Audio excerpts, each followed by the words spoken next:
रवि नाम का एक लड़का दिल्ली की किसी फैक्ट्री में सफाई का काम किया करता था।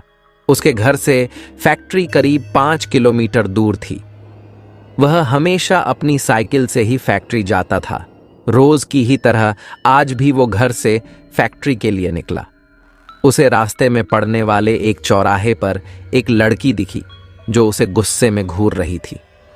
लड़के ने भी उसे देखा और फिर मुंह फेर कर फैक्ट्री चला गया।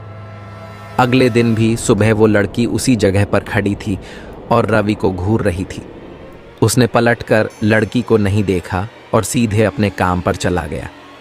रोजाना इसी तरह हफ्ते भर वो लड़की चौराहे पर खड़ी होकर रवि को घूरती थी और रवि उसे अनदेखा करके फैक्ट्री चला जाता था। करीब 7 दिन बाद जब रवि फैक्ट्री जा रहा था तो उसे वो लड़की उस जगह पर खड़ी नहीं दिखी। रवि के मन में हुआ कि आखिर क्या हुआ होगा कि वो लड़की वहां नहीं है। रवि ने सोचा कि उस लड़की से कुछ पूछने या बात करने में भी डर लगता था क्योंकि वो बुरी तरह से घूरती थी।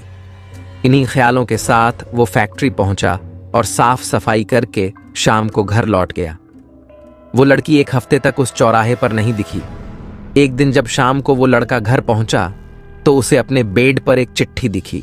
उसमें लिखा था, मेरा नाम प्रीति है। मैं तुम्हें 1 हफ्ते पहले रोज एक चौराहे पर दिखती थी। कल शाम तुम वहीं पर खड़े होकर मेरा इंतजार करना। उस चिट्ठी में एक फोटो भी थी जो उसी चौराहे पर खड़ी लड़की से मिलती थी। लड़के के मन में हुआ कि आखिर इससे मेरे घर का पता कैसे मिला होगा और ये चिट्ठी मेरे बेड तक कैसे पहुंची। इसी सोच के साथ वो सो गया। अगले दिन उठकर जब काम में जाने लगा तो उसे चिट्ठी वाली बात याद आ गई।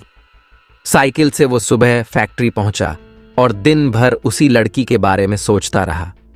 शाम को वो उस चौराहे पर पहुंचकर उस लड़की का इंतजार करने लगा। काफी देर हो गई लेकिन वो आई नहीं। रवि इंतजार करके थक गया था, इसलिए वो घर की ओर निकल गया। घर पहुंचते ही उसने सोचा कि क्यों न चिट्ठी पर लिखे हुए पते पर जाकर ही उस लड़की से मिल लिया जाए। रात होने को थी, इसलिए उसने सुबह सुबह उस लड़की के घर जाने की सोची।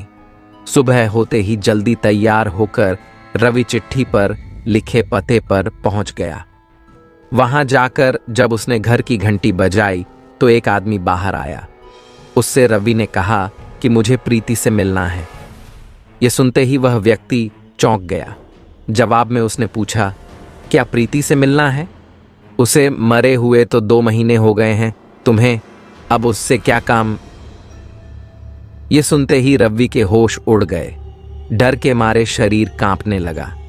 किसी तरह खुद को संभाल कर रवि घर पहुंचा और चिट्ठी को जला दिया। उसके मन में कई तरह के सवाल उठने लगे। उसने सोचा कि वो लड़की जो मुझे रोज दिखती थी वो भूत थी। मुझे एक भूत ने चिट्ठी भेजी थी। यही सोचकर वो घर में दुबक कर बैठ गया। उस दिन से रवि न तो रास्ते में किसी को देखता था और न ही किसी अनजान इंसान के बारे में सोचता था। किसी भी अनजान इंसान के बारे में सोचना नहीं चाहिए और बिना किसी व्यक्ति की सही जानकारी के उसके घर तो बिल्कुल नहीं जाना चाहिए। और ऐसी ही सच्ची डरावनी कहानियां सुनने के लिए हमारे चैनल को सब्सक्राइब जरूर कर लें।